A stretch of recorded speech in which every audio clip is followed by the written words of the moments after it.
नहीं चलेगी, नहीं चलेगी। आवाज दो, आवाज दो। राज्यघटनेची अवहेलना करणारा कायदा रद्द करा. रद्द करा, रद्द करा, राज्यघटनेची अवहेलना करणारा कायदा रद्द करा. रद्द करा, रद्द करा.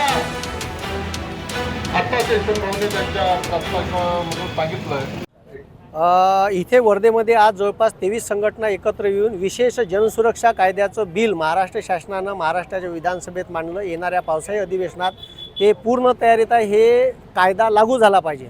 पण देशाचं संविधान म्हणते का मूलभूत अधिकारावर गदा आणणारा कोणताही कायदा करता येत नाही.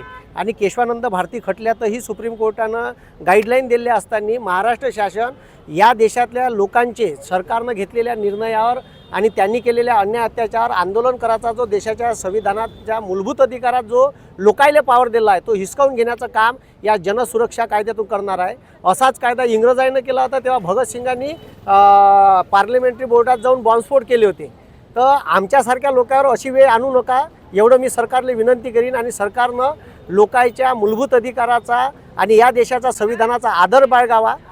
सरकार राज्यघटना पाळतो म्हणते पण हे मुद्दामून राज्यघटनेचा सत्यानाश करणारे कायदे आणतात आणि लोकांचे मूलभूत अधिकार हिसकावून घेऊन जर तुम्ही आंदोलन केले तर PSI दर्जाचा एखादा अधिकारी याची तक्रार घेईन आणि नॉन बेलेबल ऑफेन्स आहे म्हणजे बेलही भेटणार नाही. आणि तुम्हाला अर्बन नक्सल हे भीमा कोरेगावच्या दंगलीपासून याने एक संकल्पना आणली आणि जसे जंगलात नक्षलवादी राहते ते शहरातले नक्षलवादी म्हणून सत्याग्रही करणाऱ्या लोकांवर ठपका लावून काही अर्बन नक्षल आहे. मग ते कोणीही असो सरकारच्या विरोधात गेले तुम्ही अर्बन नक्षल ठरान असा एक बदमाश कायदा हे शासन आणून राहिलं. हा कायदा राज्य शासनानं मागं घ्यावा एवढी कळकळीची विनंती महाराष्ट्राची जनता करणार आहे. उद्या सत्ताचं पांघरून घेणारे हे जे आले आहे याची सत्ता पलटली तर याच्याच उरावर ह्याच कायद्याचा वापर होऊ शकते. म्हणून यानं हे लक्षात ठेवावं की आपण आणलेला खोदलेला गड्डा आपण त्या गड्ड्यात कवा जाईन हे सांगता येणार नाही. म्हणून हा विशेष जनसुरक्षा कायदा शासनानं मागं घ्यावा आम्ही ही कळकळीची विनंती करतो. नाही तर याच्याहीपेक्षा तीव्र स्वरूपाचं आंदोलन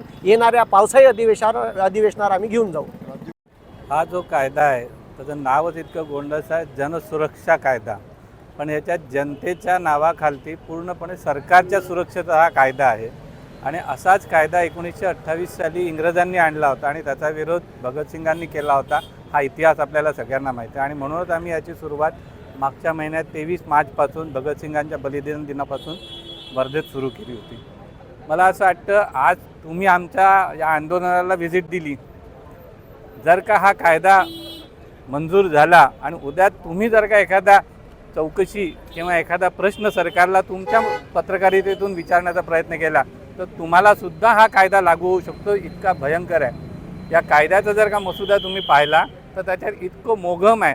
कुठलीही संस्था कुठलाही व्यक्ती ही जर का सरकारला प्रश्न विचारेल त्या प्रश्नासाठी सरकारी कार्यालयात जाईल आणि सरकारला वाटलं की ती कायदा आणि शांततेचा भंग करणारी आहे तर त्या व्यक्तीला त्या संघटनेला किंवा त्या आंदोलनाच्या आजूबाजूला उभ्या असणाऱ्या कुठल्याही व्यक्तीला 3 ते 7 वर्ष बिना कुठल्याही चौकशीने जेलमध्ये टाकायचा प्रावधान असलेलं असं कुठलंही सरकार म्हणजे आर्टिकल 19 आर्टिकल 40 याचा कुठलाही त्याचा भाग न पाडता सरळ सरळ लोकशाहीचं कारण की लोकशाही ही हुकुमशाही आणि लोकशाहीमध्ये फरक असा असतो की लोकशाहीमध्ये तुम्हाला प्रश्न विचारण्याचा अधिकार असतो आणि लोकशाहीमध्ये विरोधक ही एवढीच महत्त्वाची सरकार एवढीच महत्त्वाची बाब आहे आणि हुकुमशाहीमध्ये विरोधकच नसतो. या सरकारने सरळ सरळ खुलेआम सांगावं की आम्हाला हुकुमशाही आम्ही समर्थक आहोत आणि आम्हाला हुकुमशाही आणायची आहे फक्त लोकशाहीच्या मार्गातून आणायचे म्हणून असले कायदे आणतात आहे.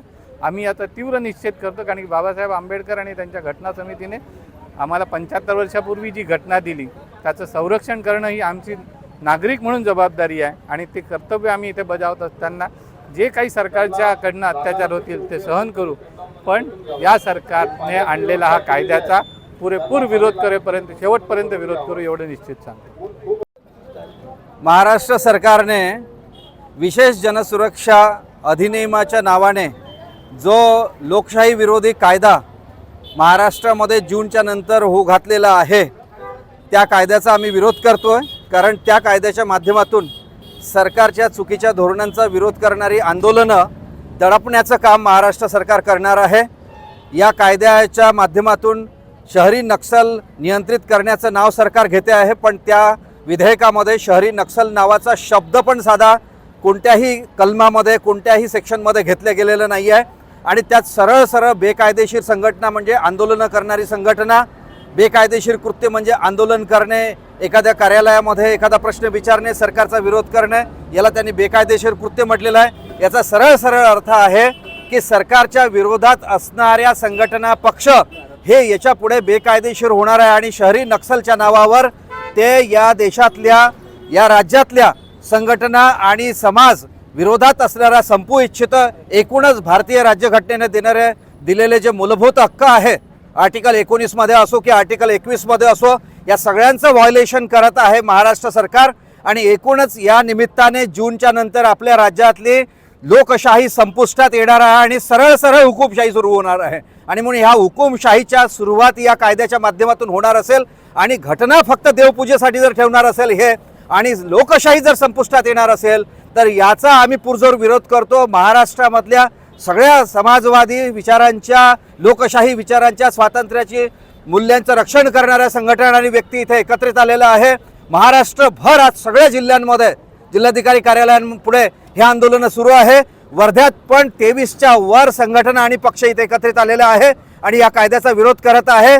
जर सरकार मानलं नाही तर या आंदोलनाला अत्यंत वेगळ्या प्रकारचं स्वरूप येईल आणि सरकारला हे मानावं लागेल. लोकशाही संपवण्याचं आणि महापुरुषांचा अपमान करण्याचं हे कृत्य आम्ही मान्य करणार नाही, एवढंच या निमित्ताने सांगतो.